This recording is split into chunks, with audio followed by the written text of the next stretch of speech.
నా పేరు రూతి. మేము గాజువాక నుంచి వచ్చాం. ఇస్సాకయ్య గారి సన్నిధికి మేము 2025 నుంచి తిరిగాను. మా చిన్న చెల్లి కోసం తిరిగాను నేను. మా చిన్న చెల్లికి కుమారుడు కావాలని తిరిగింది. నేను మా చిన్న చెల్లికి చెప్పుకుంటా వచ్చేదాన్ని, దేవుడు ఇస్తారమ్మా ఇస్తారమ్మా అని.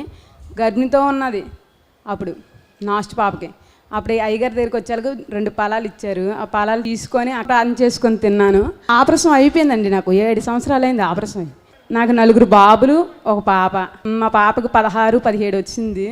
నాకు ఇప్పుడేంచో అయ్యగారు ఫలం ఇచ్చాక ఫలం తీసుకొని ప్రార్థన చేసుకొని తిన్నాను. తినిన తర్వాత 7 నెలల దాకా నాకు గర్భం అని అనుకోలేదు నేను.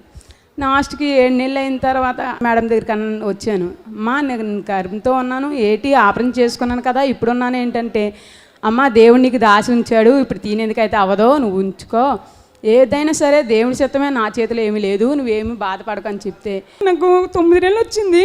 21 రోజుల్లో డెలివరీ అవుతున్నాగా ఇప్పుడు కడుపుతూ ఉన్నాను.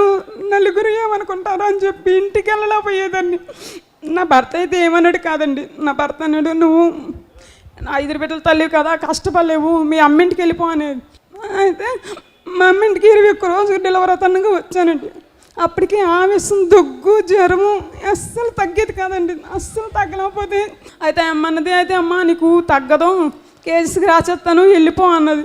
అమ్మ నాకు కేజీస్ అంటే భయం, మా నాన్నకే నేను చూశాను, మీరే ఎలాగోకలాగా చేయండి అమ్మా అని చెప్తే, అయితే ఈ 10 రోజులు టైం ఉంది, నీకు డెలివరీ చేస్తాను. అప్పుడు అనుకున్నాను, తండ్రి ఎందుకు ఇచ్చావు, కీడైనా మేలైనా నీ సిద్ధమే, నన్ను నా బిడ్డల కోసం పంపించు. అక్కడ బిడ్డలు చూస్తే అక్కడ వదిలేసాను, ఇక్కడ నేను ఒంటరిగా ఉన్నాను తండ్రి, నన్ను నువ్వు ఇచ్చావు కాబట్టి నువ్వు నీ సిద్ధమే అనుకొని.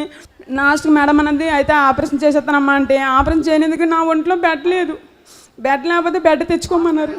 బెడ్ తెచ్చుకోమంటే ఇంకా నేను మా అమ్మ నేను హాస్పిటల్లో ప్రార్థన చేసుకున్నాం. అయ్యా నేను బెడ్ తెచ్చుకోలేను, డబ్బులు లేవు, ఏమీ లేవు, ఎలాగని చెప్తే, అవసరం అయితే బెడ్ ఏమి వద్దు, ఇస్సాకయ్య గారి సన్నిధిలో ప్రార్థన చేసుకున్నాం. ఇస్సాకయ్య గారి సన్నిధిలో ప్రార్థన చేసి మా అమ్మ నాకు ధైర్యం చెప్పి డెలివరీ చేసిన తర్వాత పాప పుట్టిందండి. ఇప్పుడు బాగున్నానండి. ఇప్పుడు సాక్షిని చెప్పి కానుకిచ్చుకునేందుకు